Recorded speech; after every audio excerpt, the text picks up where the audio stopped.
James Dorsey. He joins me live from Singapore. He's a senior fellow at the Rajaratnam School of International Studies. Thank you for being with us on the program. So yet another summit is being held to bring an end to the war on Gaza. But the most pressing question is, will it bring any real change? I wouldn't put high expectations on this. If you take what happened a year ago when the summit met in November in Riyadh, put out the demands for ceasefire, Palestinian state, and so on and so forth, nothing has changed. If anything, things have gotten worse since.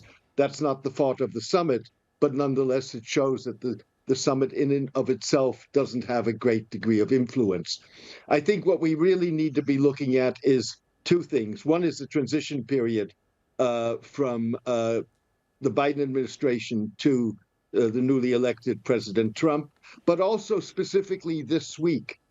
On Wednesday is the deadline that the Secretary of State, Blinken, and the U.S. Secretary of Defense, Austin, gave Israel to substantially increase the flow of humanitarian aid into Gaza, which has not happened. The letter by the two U.S. officials said that if Israel didn't do so, there would be a suspension, or at least a partial suspension, of arms sales. Interestingly enough, we may be seeing the beginnings of that already.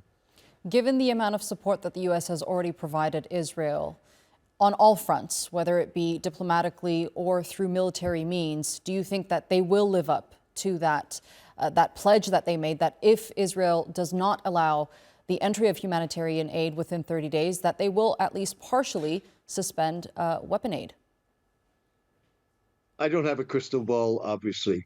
There are several things one can point to. Fact of the matter is that the United States has suspended, or in any case halted, or delayed, if you wish, the delivery of 134 Caterpillar D9 bulldozers. Those bulldozers are important. They are what the vehicles that the Israelis use to flatten or destroy buildings in Gaza and in the West Bank.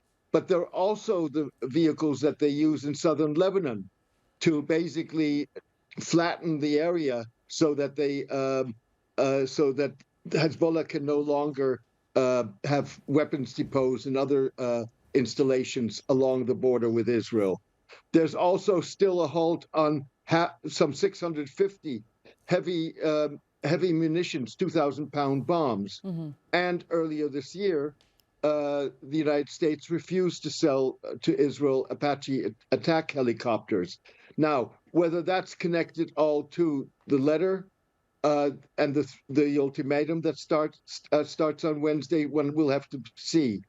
I would expect that nothing more will happen until the meeting between President Biden and Donald Trump on Wednesday in the White House, given that Biden will not want to preempt that meeting. Right, and as we know, Qatar has stepped aside from its mediation efforts between Israel and Hamas. Could Saudi Arabia potentially fill that gap moving forward? It's doubtful. First of all, Saudi Arabia doesn't have the relationship with Hamas. And Qatar's main role is that it is the conduit for Hamas, and that it, with U.S. and Israeli acquiescence, hosts Hamas leaders in Doha.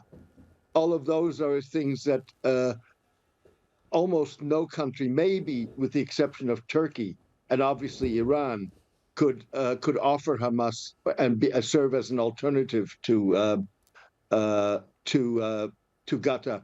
Again, I don't think that Qatar wants out of the mediation. What Qatar has said is, "Call me when you're serious," and that was a message both to Israel and to Hamas.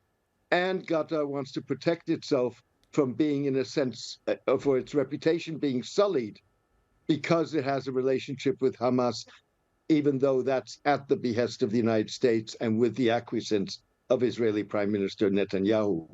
All right, James Dorsey, thank you so much for being with me here on the NewsHour and sharing that insight with us. I appreciate it.